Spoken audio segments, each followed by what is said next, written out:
कहानी की शुरुआत में एक आदमी बहुत सारे वर्कर्स से घिरा हुआ दिखता है। यह आदमी और कोई नहीं, हमारा प्रोटैगनिस्ट चैन लुओ है।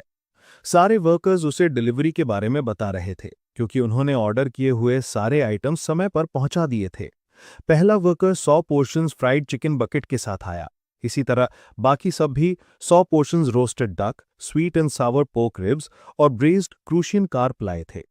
ये सुनकर चैन लुओ ने सिर्फ ठीक कहा और उन्हें जाने को कह दिया। डिलीवरी पूरी हो गई थी, इसलिए सब जाने को तैयार हो गए।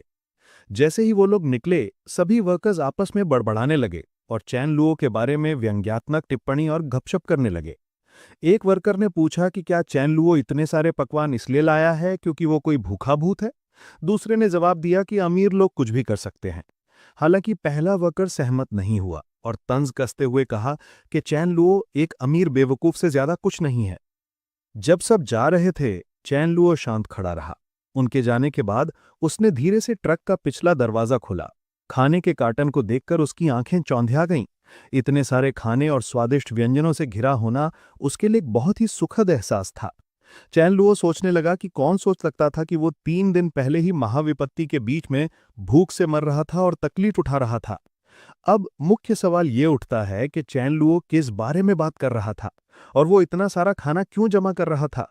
अगर हम वहां होते तो खुद को खाने से रोक नहीं पाते। धीरे से चैन लुओ ने अपना सारा खाना जादुई तरीके से किसी तरह के शून्य में जमा कर लिया। यहीं से असली कहानी शुरू होती है। चैन लुओ ने बताया कि 27 दिन में दुनिया पर एक महाविपत्ति आने वाला है। उस समय 80% इंसान ज़ॉम्बी में बदल जाएंगे और बचे हुए इंसानों में से कम 90% ज़ॉम्बी के हाथों मारे जाएंगे। बचे हुए जीवित लोगों में से छोटे हिस्से को अनोखी शक्तियां मिल जाएंगी। उसने ये भी बताया कि शक्तियां अलग अलग तरह की थी। कुछ को शारीरिक शक्ति मिली, जबकि कुछ को मौलिक या मनोवैज्ञानिक अनोखी शक्तियां मिली। लेकिन चैन लुओ अकेला था जिसे एक बहुत ही दुर्लभ अंतरिक्ष विशेषता सुपर पावर मिली और वो शून्य सम्राट के नाम से जाना जाने लगा। जब से चैन लुओ ने शून्य यात्रा की क्षमता पर महारत हासिल की, जो लड़ाइयों में आक्रमण और जीवित रहने दोनों में ही बेहतरीन थी, वो महाविपत्ति में पानी में मछली की तरह मजे से रहा। अपनी अथाह शक्ति के बावजूद उसने हमेशा दयनीय होने का नाटक किया और लगातार छिपा रहा, जब तक कि बाकी सभी जीवित लोगों की मौत नहीं हो गई। दुनिया में लगातार बेतुके दानव भर गए थे और चैन लुओ को एक भी इंसान नहीं मिला। आखिरकार वो बहुत अकेला हो गया और अब जीना नहीं चाहता था। पर यहीं आता है एक और मोड़। चैन लुओ इतना भाग्यशाली था कि उसे पुनर्जन्म मिला, या शायद उसे समय में पीछे भेज दिया गया। उसे ये देखकर हैरानी हुई कि सोने के बाद जब वो जागा तो उसने खुद को अपने घर में पाया। जांच करने पर उसने पाया कि वो महाविपत्ति आने से 27 दिन पहले ट्रांसपोर्ट हो गया था। वो वाकई में सौभाग्यशाली था। पहले तो उसे जीवित रहने के लिए एक दुर्लभ शक्ति मिली और अब वो पुनर्जन्मित हो चुका था। लेकिन ये अंत नहीं था। उसकी सभी शक्तियां गायब होने के बावजूद एक शक्ति बची रही। उसके पिछले जीवन में बनाया गया उपसमुद्र उसके आत्मा में अब भी मौजूद था। महाविपत्ति में सबसे जरूरी चीज खाना और संसाधन थे, क्योंकि मनुष्यों को जीवित रहने के लिए भोजन चाहिए था। कोई भी इसके बिना कभी नहीं जी सकता था। खुशी की बात यह थी कि चैन लुओ के पास उसका उपसमुद्र था, जो समय को स्थिर कर सकता था और भोजन को ताजा रख सकता था। ये महसूस करके चैन लुओ बहुत खुश हुआ और उसने अपने उपसमुद्र को पूरी क्षमता के साथ उपयोग करने का निर्णय लिया। स्वर्ग द्वारा दिए गए ऐसे अवसर को वो कैसे जाने देता। जब उसने अपना खाना सफलतापूर्वक जमा किया तो अचानक चैन लुओ को एक कॉल आया। फोन उठाने पर दूसरी तरफ से एक आदमी चिल्लाया और चैन लुओ को तुरंत दफ्तर में बात करने के लिए आने को कहा। हैरानी की बात है कि चैन लुओ मुस्कुराया और कहा कि वो इस बार अपने चाचा के साथ इतना भोला नहीं रहेगा। ये सच में उसके चाचा का कॉल था और चैन लुओ दृढ़ था कि वो पिछली बार की गई गलतियों को नहीं दोहराएगा। दृश्य फिर चैन लुओ के दफ्तर में शिफ्ट हो गया, जिससे पता चला कि वो एक अमीर परिवार से संबंध रखता था। इसी से पता चला कि उसे दूसरी कहानियों की तरह कभी वित्तीय समस्याएं नहीं थी। दफ्तर में चैन लुओ के चाचा, जिसका नाम चैन जियानान था, वो उस पर चिल्लाया और पूछा कि उसने 3 अरब से अधिक के शेयर 1 अरब में क्यों भेज दिए। चैन जियानान लगातार सवाल कर रहा था कि चैन लुओ ने उसे सूचित क्यों नहीं किया और क्या चैन लुओ उसे अपना चाचा नहीं मानता। लेकिन चैन लुओ शांत रहा और बिना किसी प्रतिक्रिया के चैन जियानान की बातें सुनता रहा। तब चैन जियानान ने चैन लुओ से कहा कि अगर उसे कोई धमकी दे रहा है या वो किसी समस्या का सामना कर रहा है तो चैन लुओ को उसे बताना चाहिए या बस अपनी आंखें झपकानी चाहिए और उसका चाचा सब संभाल लेगा। ये सुनकर चैन लुओ ने सोचा कि क्या उसका चाचा सच में अभिनय कर रहा है, क्योंकि उसने महाविपत्ति के दौरान अपने कजिन चैन फी से खुद सुना था कि उसी के चाचा ने उसके माता पिता की मौत की साजिश रची थी। खुलासा हुआ कि चैन जियानान ने कार दुर्घटना की साजिश रची जिसमें चैन लुओ के माता पिता मारे गए थे और यहां तक कि उसके माता पिता द्वारा उसके लिए छोड़े गए संगठन के मूल शेयर का भी गबन किया था। निराश होकर चेन लुओ ने महसूस किया कि वो अपनी बाकी जिंदगी तक अंधेरे में रह सकता था, ये मानते हुए कि चीन जियानान एक अच्छा इंसान था। इसलिए चेन लुओ ने अपने चाचा को जवाब दिया कि किसी ने उसे धमकी नहीं दी, उसे बस एक अंदेशा था कि सूअर के मांस की कीमत फिर से काफी बढ़ जाएगी, जो 50 कैटी प्रति सूअर तक पहुंच जाएगी, जो कि किसी सपने जैसा नहीं था। इसलिए 10 लाख मूल्य का सूअर का मांस जो उसने खरीदा था, उसका मूल्य 50 लाख तक बढ़ जाएगा। वो अचानक उत्साहित हो गया और बताया कि उसे लगा कि इसे 100 कैटी प्रति सूअर पर बेचा जा सकता है, जिसे वो भविष्य में कोई असंभव कार्य नहीं मानता था। चेन लुओ की ये सब बातें सुनकर चेन जियानान बहुत क्रोधित और हताश हो गया। वो सोचने लगा कि क्या चेन लुओ सच में ऐसे हास्यपद सपने में विश्वास करता है और क्या ये मूल रूप से पागलपन नहीं है। लेकिन चेन जियानान ने अपनी हताशा को एक तरफ रखने का फैसला किया और चेन लुओ से पूछा कि उसने वे शेयर उसे 1.5 अरब में क्यों नहीं बेचे। चेन लुओ ने तनाव के साथ मना कर दिया, माफी मांगी और समझाया कि उसने उन्हें पहले ही बेच दिया था और अनुबंध पर हस्ताक्षर हो चुका था, जिससे उन युवा स्वामी से उन्हें वापस खरीदना असंभव था। ये सुनकर चेन जियानान चुप हो गया और उसे समझ नहीं आया कि क्या कहना है। अचानक चेन लुओ का फोन बजा, इसलिए उसने अपने चाचा से माफी मांगी और कहा कि उसे कॉल उठाना होगा। हताश चेन जियानान चेन लुओ के सामने अपने परवाह करने वाले व्यक्तित्व के बावजूद कुछ नहीं कर सका। उसने चेन लुओ से कहा कि वो अपना फोन उठा ले और ये उसके लिए कोई समस्या नहीं है। जब चेन लुओ केबिन से निकला तो चेन जियानान सोचने लगा कि चेन लुओ ऐसा कैसे कर सकता है। उसने फैसला किया कि उसे चेन लुओ को एक सबक सिखाना होगा। दूसरी तरफ चेन लुओ ने अपना फोन उठा लिया और पूछा कि कौन कॉल कर रहा है। दूसरी तरफ के व्यक्ति ने जवाब दिया कि उन्हें वो कुत्ता मिल गया है जिसे चेन लुओ ने उन्हें ढूंढने के लिए सौंपा था। ये एक काले बालों वाला कुत्ता था जिसका एक कान गायब था और उन्होंने उसे एक तस्वीर फोटो भेजा था। उस व्यक्ति ने चेन लुओ से पुष्टि करने को कहा कि क्या ये वही खोया हुआ कुत्ता है। उत्साहित होकर चेन लुओ ने सोचा कि क्या ये सच में वही कुत्ता हो सकता है। उसने ठीक है कहकर जवाब दिया और कहा कि वो इसे तुरंत जांचेगा। चेन लुओ ने बताया कि महाविपत्ति के ठीक बाद कुछ फुर्सत के लोगों जिन्हें उबन हो रही थी, उन्होंने अनोखी क्षमता वाले उपयोगकर्ताओं को रैंक किया। स्वाभाविक रूप से शून्य पहले स्थान पर था, जो वो खुद था, और आग पहले स्थान पर थी, जिसे स्कारलेट रोज के खिताब वाले एक व्यक्ति ने रखा था। जहां तक बिजली की बात है, पहला एक कुत्ता था जिसे लाइटनिंग किंग कहा जाता था। चेन लुओ ने रैंकिंग से सहमति दिखाई, यह स्वीकार करते हुए कि किसी भी प्राणी में जो ज़ॉम्बी में नहीं बदला, उसमें क्षमता विकसित करने का मौका था। हालांकि उसे उम्मीद नहीं थी कि ये एक कुत्ता होगा। महाविपत्ति में जब कोई खाना नहीं था, वो कुत्ता उनके लिए एक ताज़ा खोज था। बहुत से लोगों की नज़र उस कुत्ते पर थी, लेकिन सब विफल हो गए, सिवाय चेन लुओ के, जो इतना चालाक था कि उसने उसे खा लिया। वो सब कुछ अच्छी तरह से जानता था। अचानक याद को साझा करते हुए चेन लुओ के मुंह में पानी आ गया, क्योंकि उसे उसका स्वाद याद आ गया। जब चेन लुओ ने तस्वीर देखी तो वो आश्वस्त हो गया कि ये सच में वही कुत्ता था, क्योंकि कटा हुआ बायां कान इसका सबूत था। चेन लुओ ने सोचा कि अब उसके पास इस जीवन के लिए अनंत खाना है, तो वो कुत्ते को अपना साथी क्यों ना बनाए।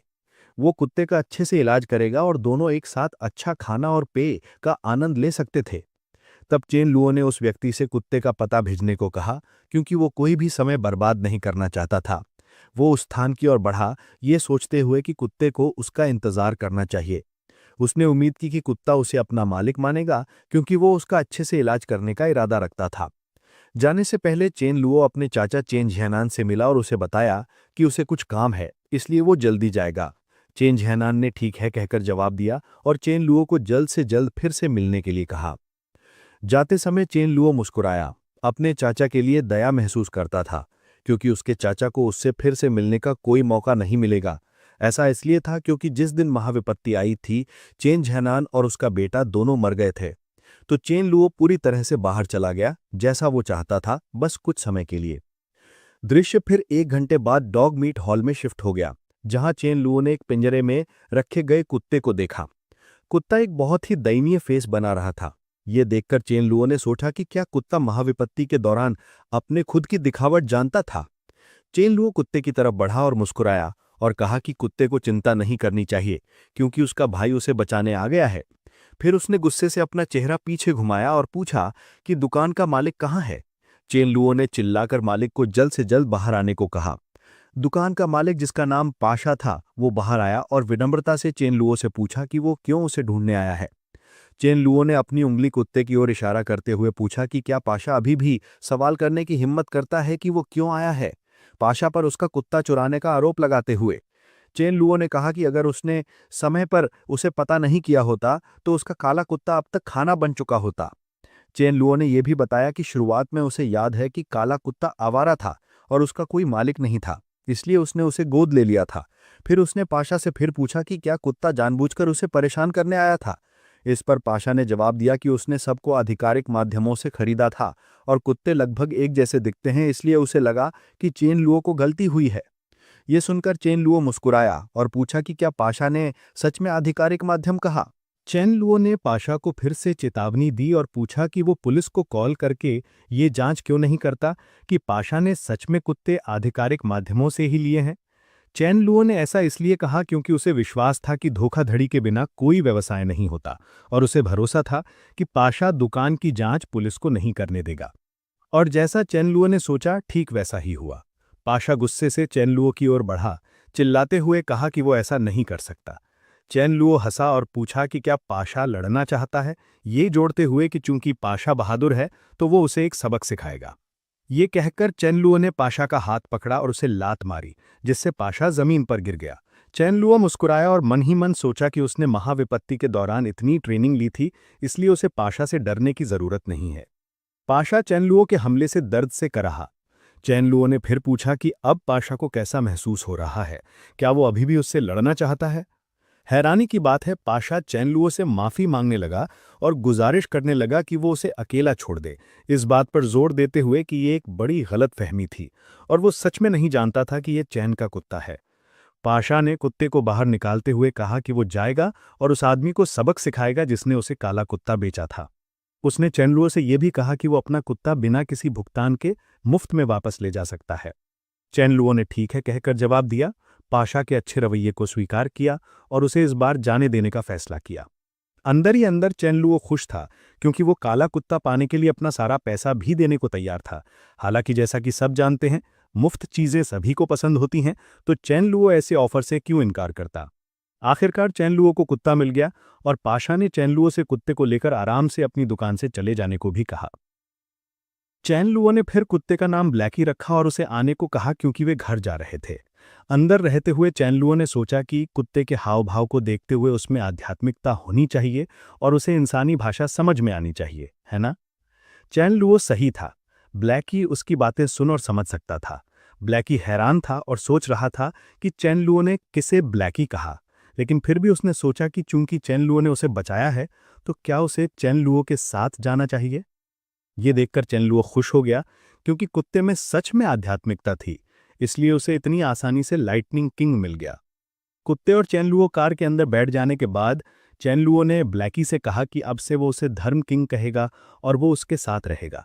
इस पर धर्म किंग ने खुशी भरे चेहरे के साथ भौंका। जब वे घर वापस जा रहे थे तो चेन लुओ ने एक दूसरे के साथ अपना संबंध पोषित करने के बारे में सोचा, इसलिए उसने धर्म किंग से कहा कि वो पहले उसके लिए कुछ सामान इकट्ठा करेगा।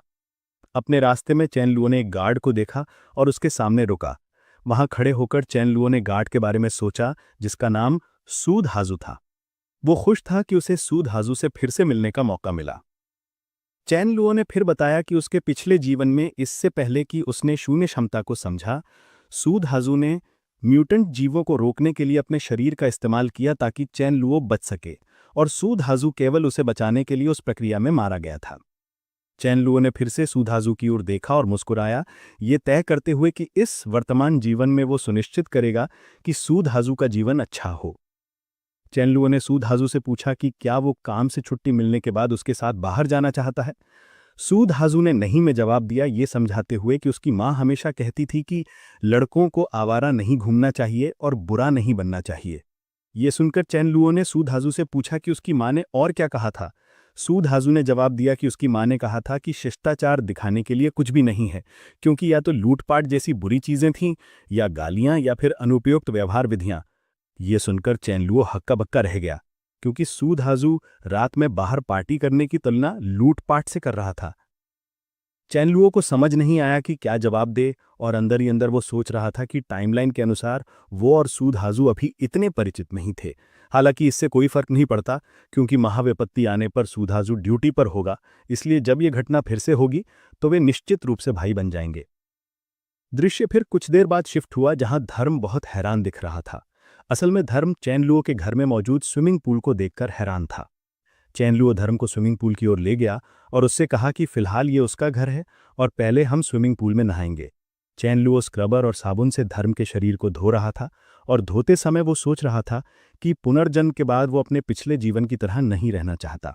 साथ ही वो अकेला जीवित नहीं रहना चाहता था। चैन लुओ ने फिर एक सामान्य विचार सोचा कि चूंकि अलौकिक प्राणी भविष्य में अपनी प्रतिभा दिखा पाएंगे, तो वो एक एकत्रित होने की जगह क्यों ना बनाए।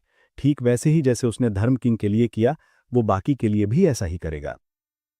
चैन लुओ धर्म के शरीर से पानी को सुखाने के लिए ब्लूअर का यूज कर रहा था, और धर्म इससे प्रभावित हुआ। उसने ये भी सोचा कि यह अच्छा है, क्योंकि वो आमने सामने की लड़ाई में शून्य क्षमता की कमी को पूरा कर सकता है। अगर चैन एक एकत्रित होने की जगह बनाना चाहता है तो उसे और संसाधनों की जरूरत होगी, जिनमें मुख्य भोजन, फल, नमक, सब्जियां, बीज, जनरेटर, दवाइयां, बर्तन और भी बहुत कुछ। सबसे महत्वपूर्ण बात पानी है, क्योंकि महाविपत्ति के बाद सभी जल स्रोत प्रदूषित हो गए थे और उनमें मौजूद वायरस को किसी भी तरीके से शुद्ध नहीं किया जा सकता था।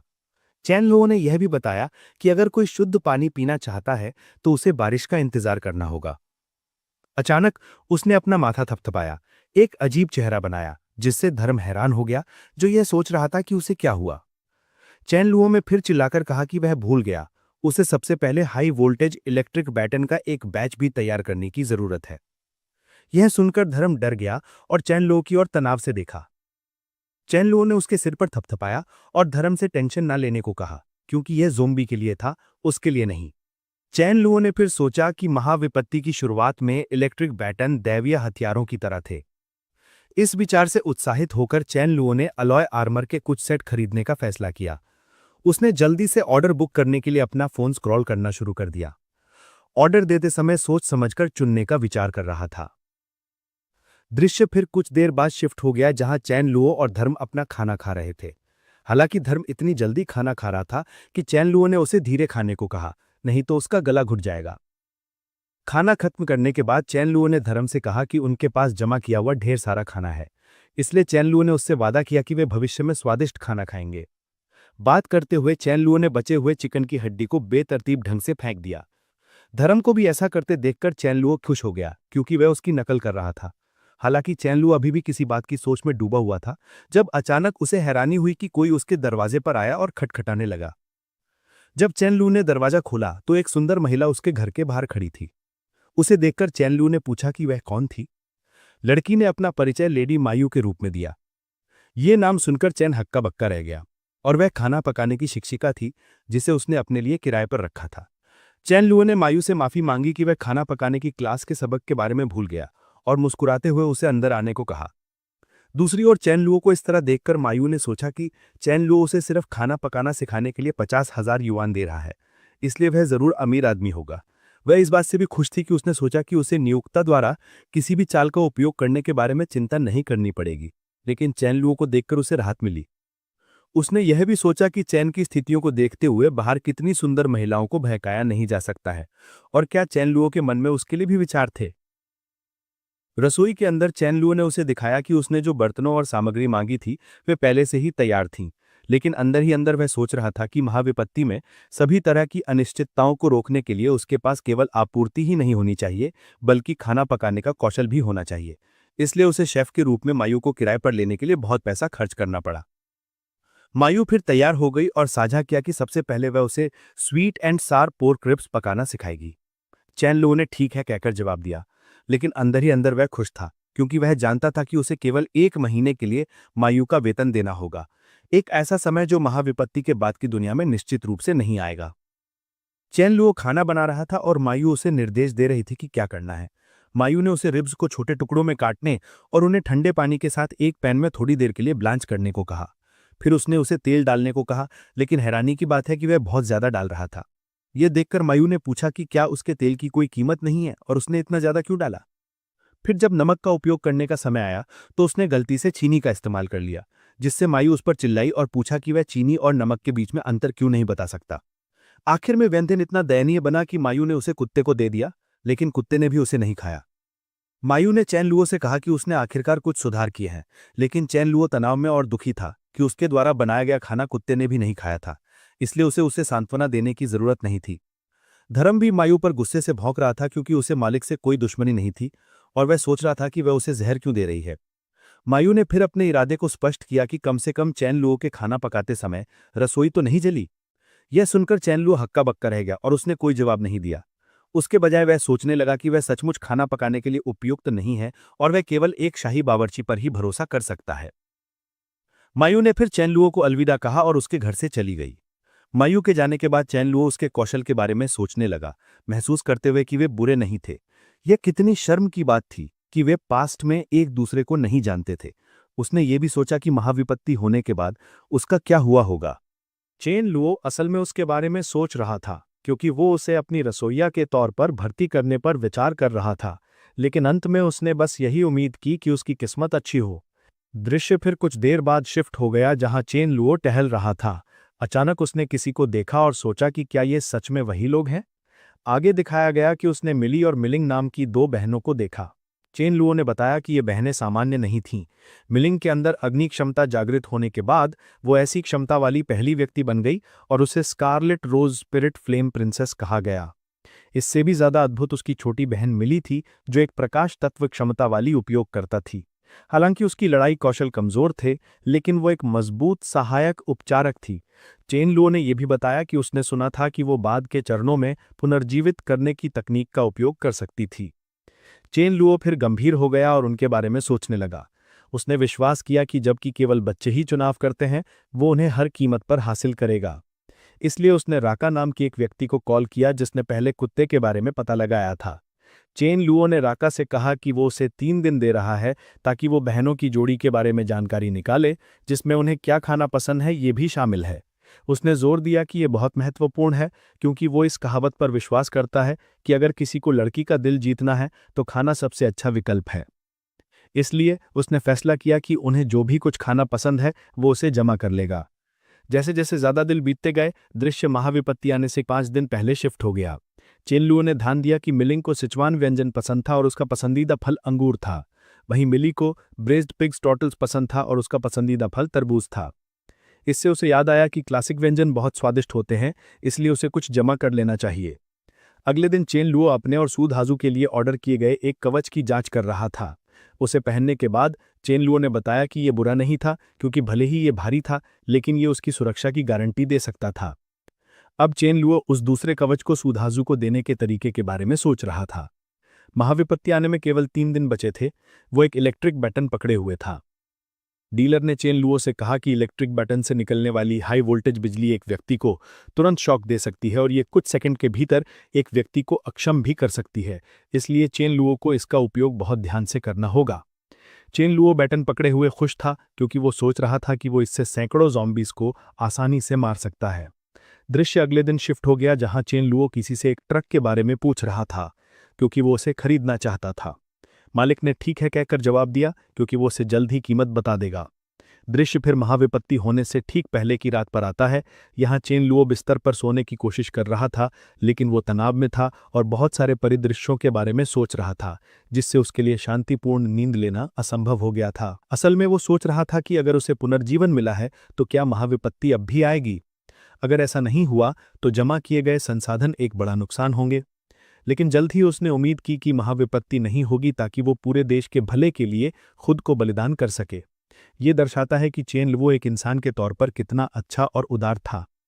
उसके बाद उसने सोचा कि नुकसान के बाद भी वो अमीर रहेगा तो क्या एक शांतिपूर्ण दुनिया में जीवन का आनंद लेना अच्छा नहीं है?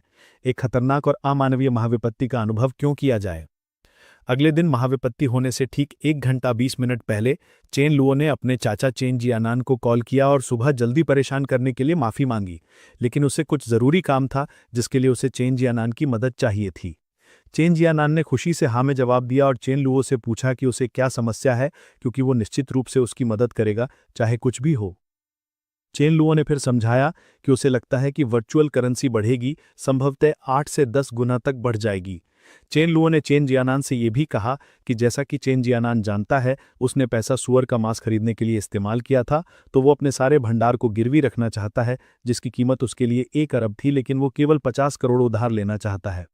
उसने चेन जियानान को आश्वासन दिया कि जब उसके 50 करोड़ 50 लाख बन जाएंगे तो वो उसे ब्याज सहित वापस कर देगा। चेन लुओ ने फिर पूछा कि चेन जियानान ने उसके घर पर उसका इंतजार क्यों नहीं किया, क्योंकि वो उससे बात करने के लिए व्यक्तिगत रूप से जाएगा और अगर उसका भाई चेन फी भी उनके साथ शामिल हो जाए तो अच्छा होगा। चेन जियानान ने ठीक है कहकर जवाब दिया और चेन लुओ को जल्द से जल्द आने के लिए कहा। चेन जियानान के घर की ओर घर से बाहर जाते समय चेन लुओ मुस्कुराया और चिल्लाया कि उसने कहा था कि महाविपत्ति फैलने के दिन उन्हें मरना होगा। अपने रास्ते में जब चेन लुओ चेन के घर के पास पहुंचा तो उसने धर्म से कार में इंतजार करने को कहा, क्योंकि वो कुछ निजी काम संभालने जा रहा था और सुरक्षा के लिए कहीं भी न भागने का अनुरोध किया। धर्म ने भौंककर और अपना सिर हिलाकर जवाब दिया। जैसे ही चेन लुओ आगे बढ़ने लगा, उसने सूदहाजू को देखा और कार में चेन लुओ को देखकर सूदहाजू ने चेन लुओ से पूछा कि क्या वो जा रहा है, जिस पर चेन लुओ ने जवाब दिया कि वो उसे एक बात बताने आया है। जब वो सुबह जागा तो उसे बुरा एहसास हुआ कि कुछ बड़ा होने वाला है, इसलिए जब सुबह के 9 बजे हों तो सूदहाजू को सावधान रहने की जरूरत है। उसने सूदहाजू से वादा भी मांगा। सूदहाजू ने ठीक है कहकर जवाब दिया, उससे सावधान रहने का वादा किया। दृश्य फिर कुछ देर बाद चेन जियानान के घर पर शिफ्ट हो गया, जहां चेनफी और चेन जियानान चेन लुओ के बारे में चर्चा कर रहे थे। चेन जियानान ने चेनफी से कहा कि चेन लुओ असल में वर्चुअल करेंसी में निवेश करना चाहता है, जो दिखाता है कि चेन लुओ चेन जियानान से सच में डरता नहीं था। चेन जियानान ने फिर चेनफी के साथ साझा किया कि वो चेन लुओ के फैसले से हैरान था, क्योंकि वो बता सकता था कि भले ही वो चीज तेजी से बढ़ रही थी, उसका कोई वास्तविक मूल्य नहीं था। ये सब सुनकर चेनफी भ्रमित हो गया और उसने चेन जियानान से पूछा कि उनके दरवाजे पर आए पैसे कमाने के व्यवसाय को न करने का कोई कारण कैसे हो सकता है। चेन जियानान ने जवाब दिया कि चेन लुओ जानता था कि वो उसे धोखा देने जा रहा था और चेनफी से पूछा कि क्या उसे लगता है कि चेन लुओ ऐसा व्यापार करेगा जो उनके लिए लाभदायक हो, लेकिन उसके लिए नहीं। इसलिए चेन जियानान आश्चर्य करता है कि क्या ये उनके लिए चेन लुओ द्वारा योजनाबद्ध एक घोटाला था। चेनफी ने साझा किया कि वो वर्चुअल करेंसी में सट्टेबाजी के मनोविज्ञान को समझता है। उसने वर्चुअल करेंसी की तुलना चेन जियानान की जुआ खेलने की आदतों से करते हुए इसका एक उदाहरण भी दिया, क्योंकि चेन जियानान हमेशा जुआ खेलने में पैसा जल्दी इस्तेमाल करने के लिए दौड़ता है। चेनफी ने यह भी बताया कि इसी तरह चेन लुओ जल्दी में होगा और चेन जियानान जैसा कोई नहीं था जो एक बार में 50 करोड़ दे सके, इसलिए यही कारण था कि चेन लुओ उनके पास आया। अचानक किसी ने दरवाजा खटखटाया और यह सुनकर वे गंभीर हो गए और हर समय सावधान रहने का फैसला किया। जब चेन लुओ कमरे में प्रवेश करता है तो तब तक सुबह के 9 बज चुके थे और फिर भी उन्हें कुछ नहीं पता था, क्योंकि वे एक बंद एयर कंडीशनिंग कमरे के अंदर थे। चेनफी ने चेन लुओ का अभिवादन किए बिना उससे कहा कि अगर वो चेन लुओ जितना बहादुर होता तो वो भी उसमें शामिल हो जाता। चेनफी ने चेन लुओ से व्यंग्यात्मक ढंग से यह भी कहा कि अगर वो उससे पैसे कमाता है तो उसे नहीं भूलना चाहिए, जिस पर चेन लुओ ने ठीक है कहकर जवाब दिया, ये बताते हुए कि निश्चित रूप से अगर वो 5 अरब कमाता है तो वो चेनफी को एक सुपर स्पोर्ट्स कार जरूर उपहार में देगा। ये सुनकर चेनफी गया और चेन लुओ को गले लगा लिया, साझा करते हुए कि वो चेन लुओ के शब्दों को याद रखेगा। चेनफी ने चेन लुओ से यह भी कहा कि उसे स्पोर्ट्स कार देने के शब्दों से पीछे नहीं हटना चाहिए और रात का खाना तैयार था, इसलिए उन्हें थोड़ा खाते हुए बात करनी चाहिए। चेन लुओ को चेनफी को गले लगाते हुए हताशा महसूस होती है, लेकिन इसके विपरीत वो पूरी ताकत से खाने के लिए तैयार है। सुबह 9:15 पर वो एक जानवर की तरह खाना खा रहा है, ये संकेत देते हुए कि उसने पहले कभी ऐसा खाना नहीं खाया था। चेन जियानान और चेनफी दोनों भ्रमित हैं कि चेन लुओ को क्या हुआ, लेकिन अचानक वे हैरानी से देखते हैं कि उनके कमरे के बाहर से एक अज्ञात तरह की आवाज आती है। चेन जियानान ने पूछा कि ये किस तरह की आवाज हो सकती है, क्योंकि ये नौकरानी के कमरे से आई लगती है। उसने चेनफी से जाकर जांच करने को कहा। चैन फी सहमत हुआ और जांच करने गया, जबकि दूसरी ओर चैन लुओ गंभीर हो गया क्योंकि वो जानता था कि यह महाविपत्ति के आगमन का संकेत है। चैन लुओ भी खड़ा हो गया और अपने चाचा चैन जियानान से कहा कि वो भी जाकर जांच करेगा कि क्या हो रहा है, और अगर नौकरानी को चोट लगी है तो वो उसे अस्पताल भेजकर मदद कर सकता है। लेकिन अंदर ही अंदर चैन लुओ खुश था क्योंकि वो सोच रहा था कि लगता है कि उसके चाचा चैन जियानान और चैन फी यहाँ दर्दनाक मौत मरेंगे। जब चैन फी कमरा खोलता है तो वो नौकरानी के कमरे में एक ज़ॉम्बी को देखकर हैरान रह जाता है, और नौकरानी पहले ही मर चुकी है। कमरा खून से भरा हुआ है। वो चौंक जाता है और ज़मीन पर गिर जाता है, लेकिन जल्दी ही ये देखकर कि ज़ॉम्बी उसकी ओर बढ़ रहा है, वो ज़बरदस्ती दरवाज़ा बंद करने की कोशिश करता है। लेकिन ट्विस्ट यहीं आता है, या इसे चैन फी का दुस्वप्न सच होना कह सकते हैं, क्योंकि चैन लुओ चैन फी को दरवाज़ा बंद करने से रोकता है और कहता है कि वे जांच करने आए थे कि क्या हो रहा है और स्थिति को समझने आए थे, तो चैन फी दरवाज़ा क्यों बंद कर रहा था। भ्रमित और हक्का बक्का चैन फी हैरानी से चैन लुओ से पूछता है कि वो क्या कर रहा था और वो उसे दरवाज़ा बंद क्यों नहीं करने दे रहा था। लेकिन इससे पहले कि वो अपना वाक्य पूरा कर पाता, चैन लुओ इलेक्ट्रीफाइंग बैटन से चैन फी पर हमला करता है, उसे शदमा देता है और उसे ज़मीन पर गिरा देता है। चैन लुओ हंसता है और कहता है कि वो उन दोनों को इतनी आसानी से मरने नहीं देगा। असल में उसने चैन फी पर वो टिप्पणी इसलिए की क्योंकि वो चाहता था कि चैन फी ज़ॉम्बी द्वारा खत्म हो जाए और एक दर्दनाक मौत का अनुभव करे। उसी इरादे से वह दरवाज़ा खोल देता है और ज़ॉम्बी को बाहर आकर चैन फी पर हमला करने देता है। चैन जियानान ने चैन लुओ को ये सब करते देखा और इसलिए चैन जियानान गुस्से से चैन लुओ की ओर आ रहा था, पूछते हुए कि उसने क्या किया था और कसम खाते हुए कि चैन लुओ को उसके हाथों मरना होगा। लेकिन जैसा कि हर मुख्य कारण के साथ होता है, चैन लुओ हमला करने के लिए अपने बैटन के साथ तैयार था। चेन लुओ ने चेन जियानान को खुशी से आगे आने को कहा, और जिस पल चेन जियानान आगे बढ़ा, चेन लुओ ने बैटन से चेन जियानान पर हमला कर दिया। ये देखकर चेन जियानान ने अपने हाथों से हमले को रोकने की कोशिश की, जिस पर चेन लुओ हंसते हुए पूछता है कि क्या चेन जियानान को सच में लगा कि उसमें बिजली के प्रति प्रतिरोध है, इसीलिए वो हाथों से रोक रहा है। इलेक्ट्रिक बैटन से हमला होने के बाद चेन जियानान बेहोश होकर गिर गया। चेन लुओ फिर चेन फी के पास गया और उस पर हंसते हुए एक टिप्पणी की कि वो जानता है कि बहुत दर्द हो रहा होगा, क्योंकि वो चेन फी को देखकर ही महसूस कर सकता था। चेन फी भीषण दर्द में था क्योंकि ज़ॉम्बी उसे खा रहा था, जिससे वो पीड़ा में चिल्ला रहा था। चेन फी ने चेन लुओ और अपने पिता से मदद के लिए चिल्लाया, लेकिन चेन लुओ ने उससे चुप रहने और चीखने से मना करते हुए कहा कि उसका चेन फी जैसा कोई बेकार बेटा नहीं है। दर्द के बावजूद चेन फी घिसटकर चेन लुओ की ओर जाने में सफल रहा ताकि उसके पैर छूकर माफी मांग सके, इस उम्मीद में कि चेन लुओ उसकी मदद करेगा। पिछले जन्म की घटनाओं के कारण निर्दयी हो चुका चेन लुओ ने चेन फी से सख्ती से कहा कि वो उसकी ओर ना है, क्योंकि उसका पिता जमीन पर पड़ा था। चेन फी द्वारा चिल्लाने और कुछ अपशब्द के साथ चेन लुओ को गाली देने के प्रयासों के बावजूद उसे दर्द की एक और लहर ने बाधित कर दिया, जो उसकी बिगड़ती सेहत को दर्शाता है।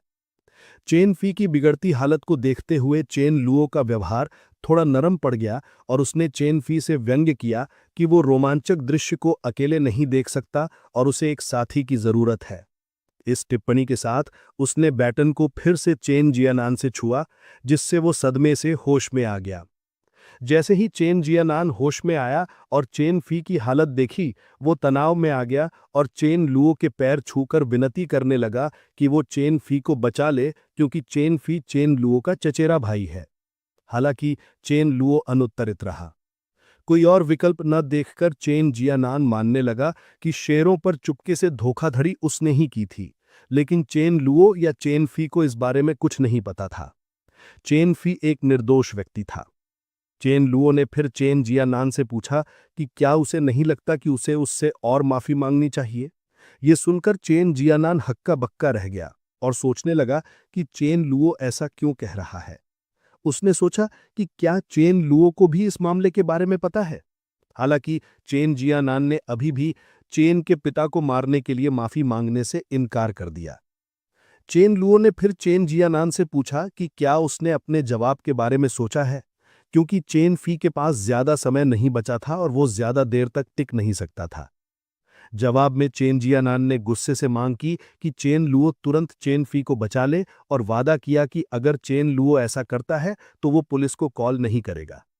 चेन जियानान ने चेन लुओ को चेतावनी दी कि अगर वो पुलिस को कॉल करता है तो चेन लुओ का भविष्य खतरे में पड़ जाएगा और वो बर्बाद भी हो सकता है।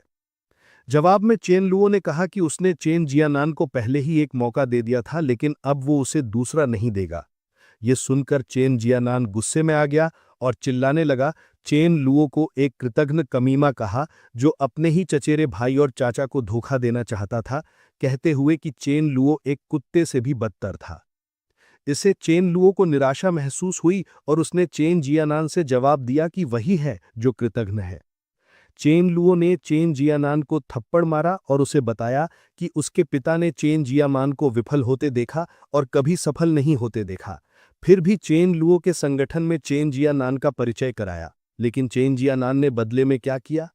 चेन जियानान ने उसके पिता के खिलाफ साजिश रची।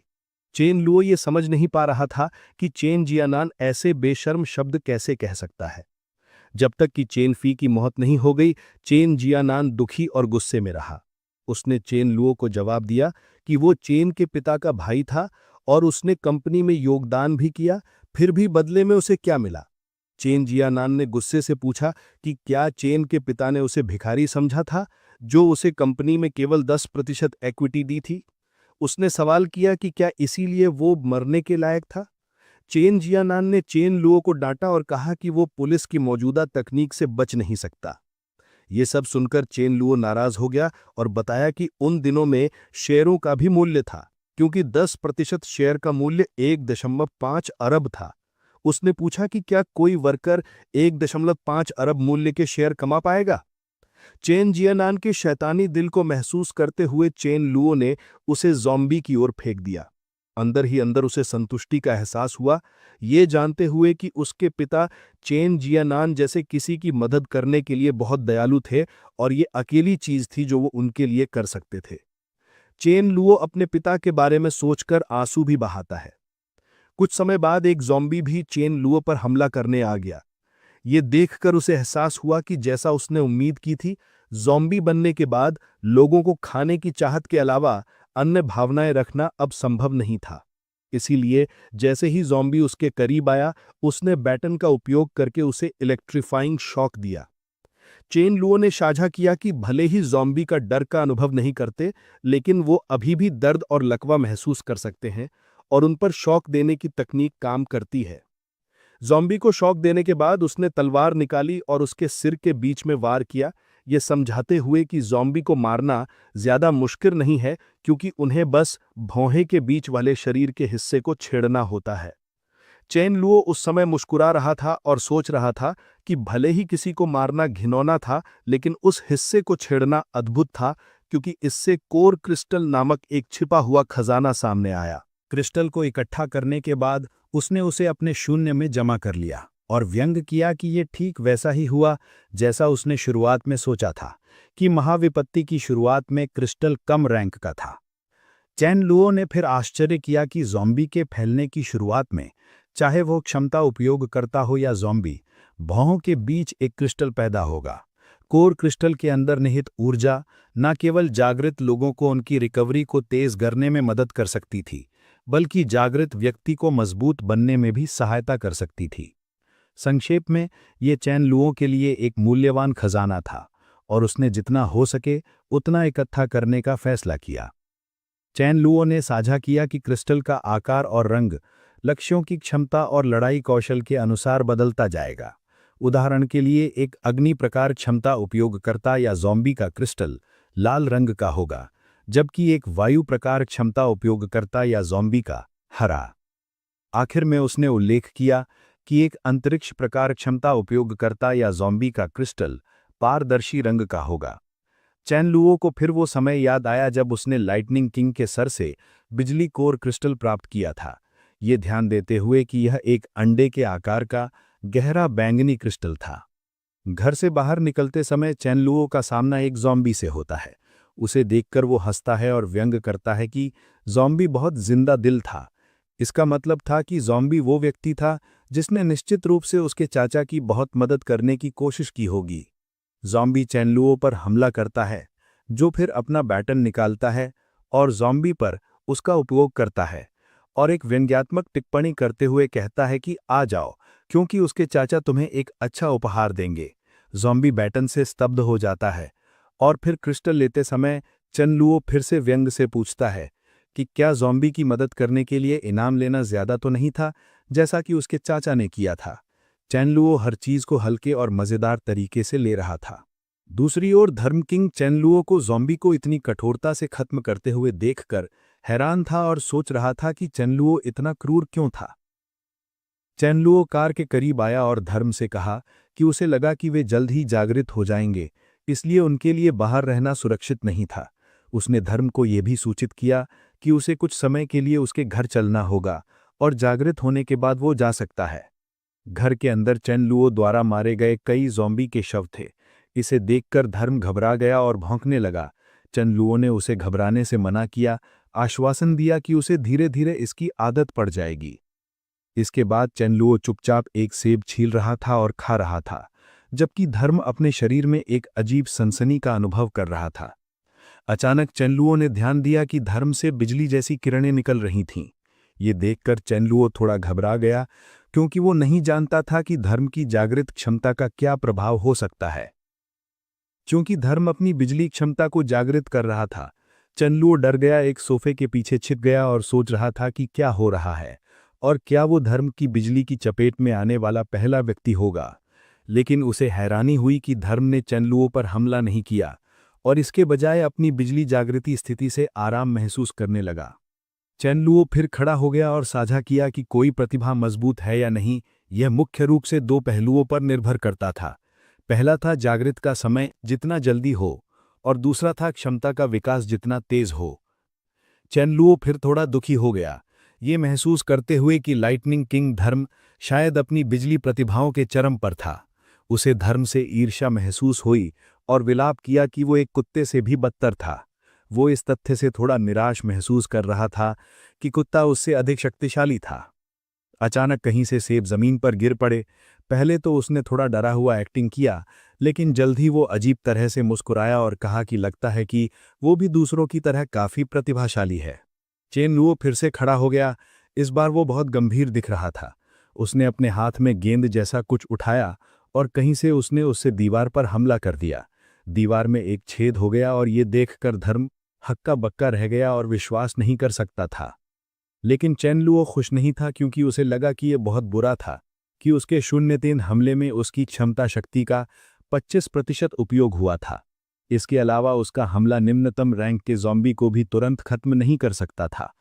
उसने फैसला किया कि उसका पहला कदम एक कोर क्रिस्टल को अवशोषित करना होगा और जल्दी से लेवल अप करना होगा। पिछले जीवन में लाइटनिंग किंग धर्म और लिंगेंग जी दोनों किंग रैंक के थे। उसने ये भी साझा किया कि उसके पिछले जीवन में उसका शरीर भी किंग रैंक का था, लेकिन लाइटनिंग किंग के कोर क्रिस्टल को अवशोषित करने के बाद उसने एक और रैंक तक लेवल अप किया। उस समय दौरान वो इसका उपयोग नहीं जानता था, क्योंकि ना खाना था, ना पीना और ना ही कोई साथी, तो जीवन अर्थहीन था, इसलिए मर जाना बेहतर था। इस तरह से उसने बहुत कुछ सोचा। दृश्य फिर 5 मिनट बाद शिफ्ट हो गया, जहां वो चैनलुओ अभी भी विचार कर रहा था। इस बार वो सोच रहा था कि प्रगति के अनुसार अगर वो लगभग 20 कोर क्रिस्टल को अवशोषित करता है तो वो एक रैंक 2 क्षमता उपयोगकर्ता बन जाएगा। चैनलुओ ने फिर जम्भाई ली और धर्म से कहा कि उसे किसी न किसी तरह अपनी क्षमता का उपयोग करना होगा। तो चैनलुओ ने उसे आदेश दिया कि वो शरीर की शक्ति को गले तक इकट्ठा करे और उसे संचित करे, फिर उसे उस दिशा में छिड़के जिस दिशा में वो देखता है। आदेश का पालन करते हुए उसने वैसा ही किया और उसके मुंह से निकली बिजली की चपेट विशाल थी।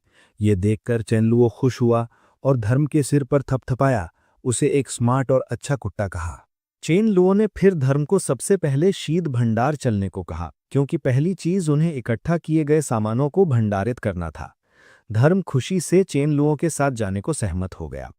इसके बाद चैनलुओ सुपर चेन जियान के पास गया और उसके सामने खड़े होकर खुशी से धर्म को सुपर चेन जियान का आकार देखने को कहा, क्योंकि यह इतना बड़ा था जिससे यह संकेत मिलता था कि अंदर बहुत सारे संसाधन होंगे। फिर उसने व्यंग्यात्मक ढंग से कहा कि सब कहते हैं कि किसी को खाली हाथ नहीं जाना चाहिए, जिसका मतलब था कि अंदर बहुत सारी अच्छी चीजें होंगी और वे ज़ॉम्बी को उन्हें लेने नहीं दे सकते। इसके बजाय चेन लोओ ने धर्म से पूछा कि क्या हो अगर वे ज़ॉम्बी से लड़े और सारी चीजें ले लें, जिस पर धर्म ने ठीक है कहकर जवाब दिया और खुशी से जाकर शुरू करने को कहा। चेन लोओ ने अपना कवच और हथियार निकाला, फिर धर्म से कहा कि अगर वह हमला कर सकता है तो हमला करे और सामने से ना लड़े बल्कि अपने फुर्तीले शरीर का उपयोग करके हमलों से बचे। धर्म ने जवाब दिया कि वह समझ गया, इसलिए उन्होंने एक साथ लड़ना शुरू कर दिया और उन्हें आसानी से हरा रहे थे। लेकिन अचानक जब धर्म ने एक लड़की पर अपनी बिजली की शक्ति से वार किया तो उसे यह देखकर हैरानी हुई कि उसके शरीर पर कोई खरोंच नहीं थी। धर्म सोच रहा था कि उसे क्या हुआ, लेकिन चेन लोओ ने उसे आश्वासन दिया कि चिंता ना करे, बस उन्हें दूर फंसाए। धर्म समझ गया और उन्हें सुपर चेन जियान से दूर फंसाने के लिए उनसे लड़ना शुरू कर दिया। धर्म को आसानी से उन्हें हराते देखकर चेन लोओ ने धर्म से सावधान रहने को कहा, क्योंकि वह सुपर चेन जियान के अंदर जा रहा था और जल्द ही वापस आ जाएगा। सुपर चेन जियान के अंदर उच्च गुणवत्ता की चीजों और सामग्रियों को देखकर चेन लुओ खुश हो गया, क्योंकि वह सही था कि विला के सामने सुपर चेन जियान में ऐसे गुणवत्ता के उत्पाद होंगे। चेन लुओ ने फिर अपना शून्य खोला और अंदर की हर चीज को अवशोषित करना शुरू कर दिया, हंसते हुए चिल्लाते हुए कि अब यह सब उसका है। धीरे धीरे चेन लुओ ने सब कुछ अवशोषित कर लिया, यहाँ तक कि काम करते समय और खाद्य पदार्थों तथा क्रिस्टल को अवशोषित करते समय ज़ॉम्बी के सिर से क्रिस्टल भी निकाल लिए। वह खुशी से जम्हाई लेता हुआ बाहर आया, क्योंकि क्षमता स्थान बड़ा था और जब सब कुछ मुफ्त में हो तो यह शानदार था। फिर उसने धर्म से कहा कि अब उनके जाने का समय हो गया है, लेकिन जब उसने ऊपर देखा तो उसने देखा कि धर्म अपनी जान बचाने के लिए एक ज़ॉम्बी से भाग रहा था। इसलिए चेन लुओ गया और उस राक्षस को आसानी से हराकर धर्म को बचाया। इसके बाद धर्म सिसक रहा था, यह सोचकर कि उसका मालिक इतनी आसानी से ज़ॉम्बी को मार सकता है जबकि वह नहीं कर सकता। इसलिए चेन लुओ ने उसके सिर पर थपथपाया और धर्म से परेशान ना होने को कहा, आश्वासन दिया कि वह पहले से ही बहुत अच्छा है, उसे बस मेहनत करनी है और कुछ समय बाद वह सबसे अच्छा और सबसे कूल कुत्ता होगा। यह सब सुनकर धर्म खुश हो गया और मुस्कुराने लगा, जैसे उसे कुछ बड़ा मिल गया हो। चेन लुओ ने फिर धर्म को शीत भंडार चलने को कहा। जब वे शीत भंडार की ओर जा रहे थे तो रास्ते में किसी ने उन्हें पीछे से रुकने को कहा। वह एक यादृच्छिक व्यक्ति था जिसने चेन लुओ को जीवित देखा था, इसलिए उसने चेन लुओ से बात करने के लिए एक पल इंतजार करने को कहा। लड़के ने चेन लुओ से पूछा कि क्या वह जानता था कि क्या हो रहा था, क्योंकि उसने पुलिस को कॉल किया था लेकिन कोई जवाब नहीं दे रहा था। चेन लुओ ने बहुत शांति से जवाब दिया कि यह स्पष्ट था कि यह एक महाविपत्ति और ज़ॉम्बी का फैलना था। यह सुनकर लड़का घबरा गया और स्थिति पर विचार करने लगा, लेकिन जल्द ही उसने खुशी से चेन लुओ से एक दूसरे का साथी बनने को कहा, यह सुझाव देते हुए कि वे महाविपत्ति में एक दूसरे का ध्यान रख सकते हैं। चेन लुओ ने सीधे प्रस्ताव को ठुकरा दिया और कहा कि उसे इसकी जरूरत नहीं है, और वह आगे बढ़ गया। लड़का चेन लुओ को रोकने के लिए चिल्लाता रहा, लेकिन चेन लुओ नहीं रुका। वहां से जाने के बाद चेन लुओ सोच रहा था कि उसने कुछ सहायक अंडरलिंग्स स्वीकार करने की योजना बनाई थी, लेकिन केवल एलीट, इसलिए वह इतना निर्दम कोल्ड ब्लडेड होने के लिए खुद को दोष नहीं दे रहा था। भले ही उसके पास बहुत सारे संसाधन थे, लेकिन वे अनंत नहीं थे और उसे सावधान रहने की जरूरत थी।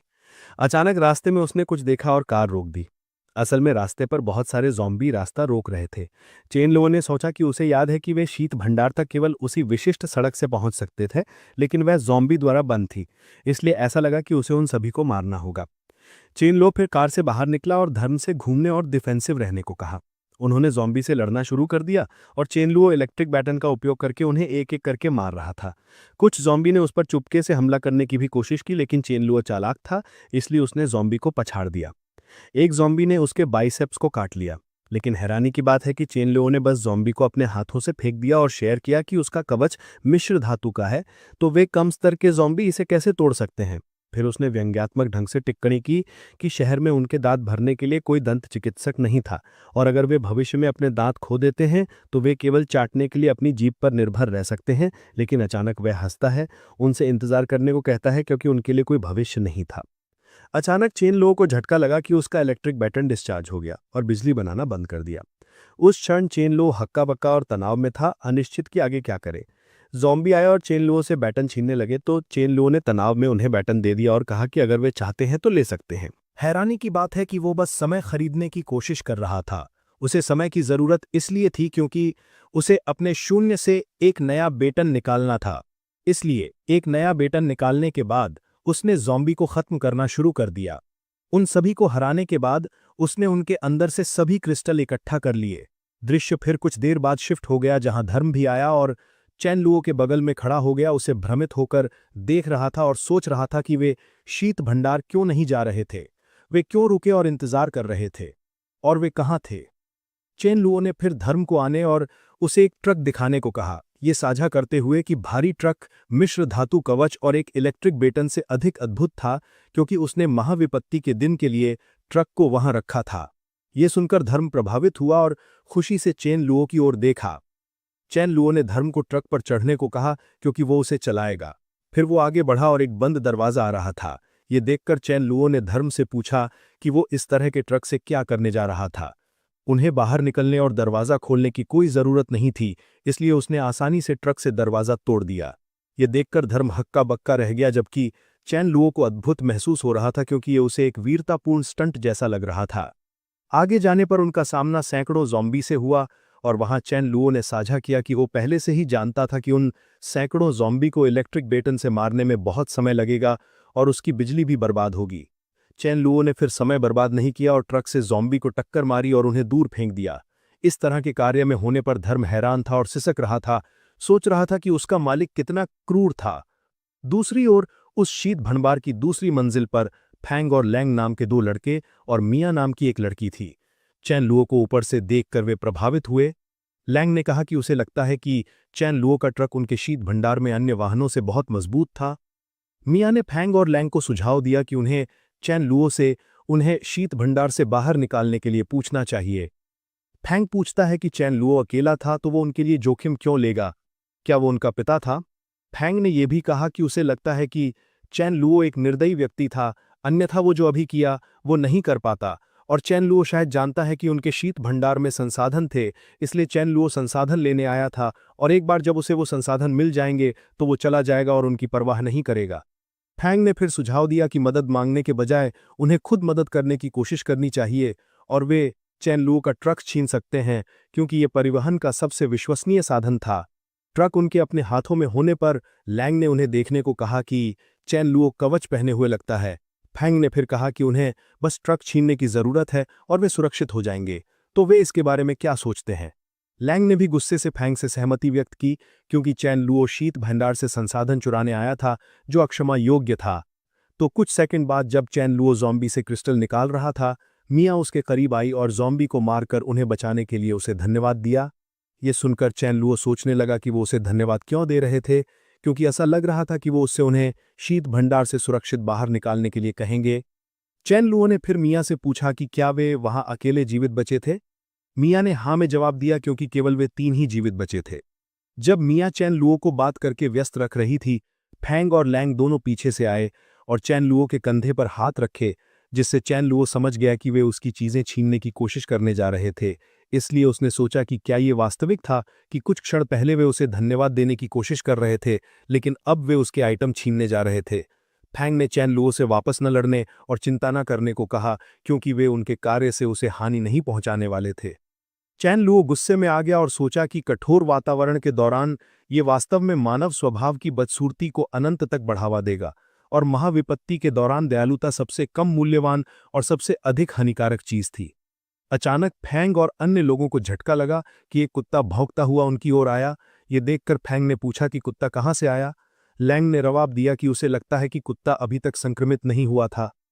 जब वे धर्म के दिखने से विचलित थे, चैन लुओ को अपना शून्य खोलने का समय मिल गया, क्योंकि अब उसे उनके सामने अपनी शून्य क्षमता प्रकट करने की चिंता नहीं करनी थी। तो चुपके से उसने बेटन निकाला और उससे उन पर हमला कर दिया। आखिर में उसने कहा कि उन्हें चिंता करने की जरूरत नहीं है, क्योंकि मरे हुए लोग बिल्कुल नहीं बोलते। दोनों लड़कों को मारने के बाद मिया डर गई और चैन लुओ से उसे न मारने के लिए कहने लगी। चैन लुओ ने सोचा कि वो उसे क्यों नहीं मारेगा, सिर्फ इसलिए कि वो एक लड़की थी। मिया मदद के लिए चिल्लाते हुए भागने लगी। ये देखकर चैन लुओ ने कहा कि वो बहुत तेज भागते हुए लगती है, इसलिए उसने धर्म से कहा कि वो उसका लक्ष्य है। धर्म ने फिर समय बर्बाद नहीं किया और पीछे से मिया पर हमला कर दिया। मिया जमीन पर गिर गई और चैन लुओ उसके पास आया, उसे बेटन से स्तंद कर दिया। उसने कहा कि यही कारण है कि सब कहते हैं कि जो पहले वार करता है उसे फायदा होता है। उन्हें मारने के बाद उसने धर्म से कहा कि वे सब कुछ जमा करने के लिए तैयार हो जाएं, तो उन्हें मसाले, समुद्री भोजन, चिकन, बत्तख, विभिन्न प्रकार के मांस, पिगर का पैर, ऑफल, इंस्टेंट सब्जियां, फल और इससे भी ज्यादा आश्चर्यजनक बात यह थी कि सब कुछ 9,999 टन की मात्रा से अधिक मात्रा में था।